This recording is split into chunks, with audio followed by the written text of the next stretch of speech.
নমস্কার, আমি আকাশ। পুরাণ পর্ব ইউটিউব চ্যানেলে আপনাদের সবাইকে স্বাগত। বন্ধুরা, চলে এসেছি আজকে একটা নতুন ভিডিও নিয়ে।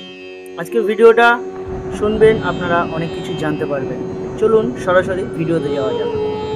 আজকে যে বিষয় নিয়ে ভিডিওটা করতে চলেছি সেই বিষয়টা হলো শনির সাড়ে সাথী।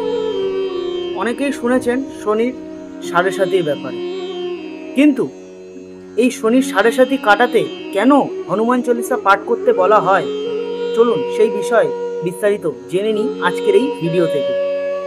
তাহলে বেশি দেরি না করে সরাসরি আজকের ভিডিওতে যাওয়া যাক। একবার কলিযুগে হনুমানজি শ্রীরামের ধ্যান করছিলেন। সেই সময় শনিদেব এসে তাকে হুমকির সুরে সাবধান করে বলেন যে যেই সময় থেকে শ্রীকৃষ্ণ তার লীলা সমাপন করেছেন সেই সময় থেকে কলিযুগের আরম্ভ হয়েছে। এই কলিযুগে যেই থাকবে তার উপর আমার সাড়ে সাতির দশা পড়তে বাধ্য। তাই আমার সাড়ে সাতির দশা আপনার উপরেও পড়তে চলেছে। এর উত্তরে হনুমানজি বলেছিলেন, শ্রীরামের যারা ভক্ত তাদের ওপর তো কালের দশাও পড়ে না। তাছাড়া আমার গোটা শরীর তো শ্রীরামের বাস। আপনি বসবেন কোথায়? এর থেকে ভালো আপনি অন্য কোথাও চলে যান। শনিদেব তখন বলেন, আমি সৃষ্টিকর্তার বিধানে বাধ্য, আমি আপনার শরীরেও প্রবেশ করছি। হনুমানজি তখন বলেন, ঠিক আছে, চলে আসুন আমার শরীরে। এই বলাতে শনিদেব হনুমানজির মস্তকে গিয়ে অবস্থান করল। আর হনুমানজির মাথায় তখন হঠাৎ চুলকাতে শুরু করলো, বা মাথায় তখন অস্বস্তি হতে শুরু হলো। হনুমানজি এক পাহাড় তুলে নিজের মাথায় রাখলেন। চাপা পড়ে শনিদেব হনুমানজিকে চিৎকার করে জিজ্ঞাসা করলেন, আপনি কি করছেন? হনুমানজি উত্তরে বললেন, আপনি যেমন সৃষ্টিকর্তার বিধানে বাধ্য, তেমনি আমিও আমার নিজের স্বভাবে বাধ্য। আমি আমার মাথার যে অস্বস্তি ভাব এটাকেই মেটাচ্ছি। এই বলে তিনি আবারও একটি পাহাড় তার মাথায় রাখলেন।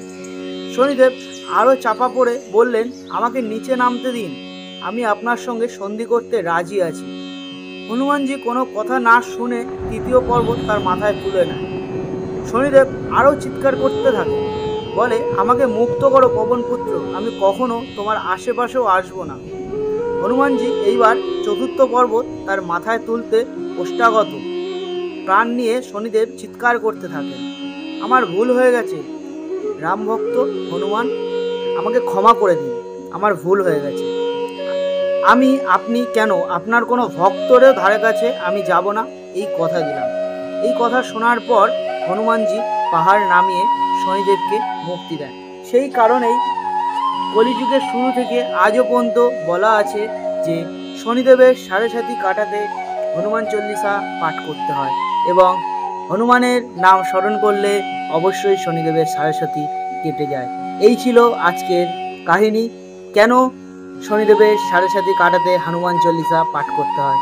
তো আজকের কাহিনীটা কেমন লাগলো অবশ্যই কমেন্ট করে জানাবেন। ভালো লাগলে একটা লাইক করবেন, চ্যানেলটি সাবস্ক্রাইব করবেন এইরকম আরও নতুন নতুন আধ্যাত্মিক ধর্মীয় ভক্তিমূলক কাহিনী শোনার জন্য। আর বেল আইকনটা অবশ্যই প্রেস করবেন, ভিডিওটা শেয়ার করবেন আপনার বন্ধুবান্ধব, আত্মীয় স্বজন, পরিবারের মানুষদের কাছে। আজকের মতো এই পর্যন্ত, দেখা হবে পরের কোনো একটা ভিডিওতে। ততক্ষণের জন্য ভালো থাকবেন, সুস্থ থাকবেন এবং সদা সর্বদা আমার এই চ্যানেলের সঙ্গে জুড়ে থাকবেন।